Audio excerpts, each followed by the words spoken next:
Rivian CEO explains why he is not concerned about Trump. Rivian's CEO has explained why he and the company aren't concerned about U.S. President Donald Trump's electric vehicle (EV) policies, including the repeal of the $7,500 federal tax credit. During a conversation with Automotive News at Rivian's opening of a new space showroom in San Francisco on Thursday, CEO R.J. Scaring said that the company plans to remain a top competitor pushing U.S. electrification, with or without the tax credit or similar battery production incentives. Scaring highlighted that the credit would be repealed equally for all automakers under the Trump administration, noting that he didn't start the electric vehicle EV maker, even knowing what the future landscape for subsidies might look like. "I don't think we're particularly worried about any of it because whatever happens will be equally applied to all,"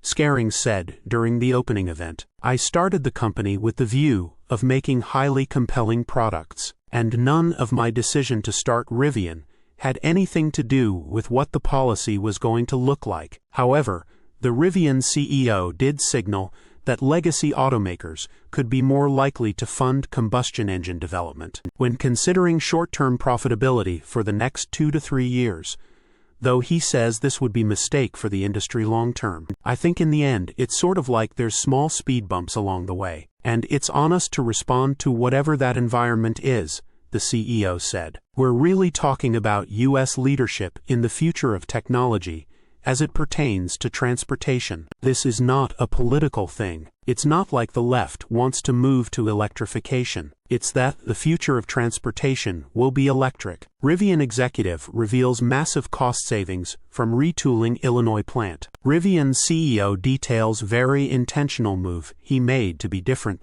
than Tesla. "The challenge with some of these short-term changes for the world and for the U.S. leadership in technology is that it will cause some manufacturers to invest less in electrification," Scaring notes. "And I think that's probably good for Rivian from a competitive landscape, but bad for the world. If you're optimizing purely for profitability in the next 2 to 3 years, and you're a traditional legacy manufacturer, you can see how you can very easily make a spreadsheet case of let's double down on combustion or hybrids. I think that is a big miscalculation for the long term." The news also comes after Rivian gained a $6.6 billion commitment from the Department of Energy to help fund the construction of its upcoming factory in Georgia in November, officially closing on the loan on January 16th, amidst some speculation that the Trump administration could try to cancel the loan. Scaring highlights that the agreement should already be set in stone,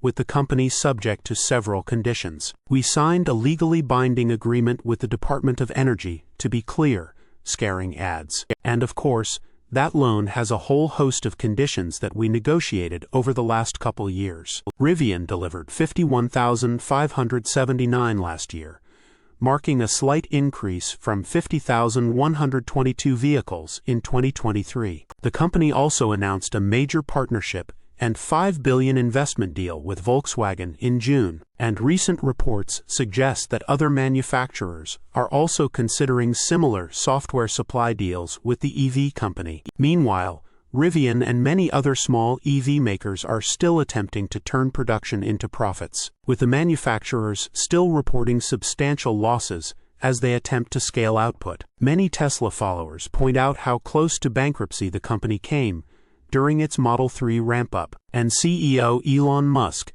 has repeatedly echoed details about how difficult production is. Similarly, however, Musk has also aired concerns about the potential for Rivian, Lucid, and other growing EV makers to go bankrupt if they aren't careful with their finances. Source: reposted and summarized from Zachary Visconti at teslarati.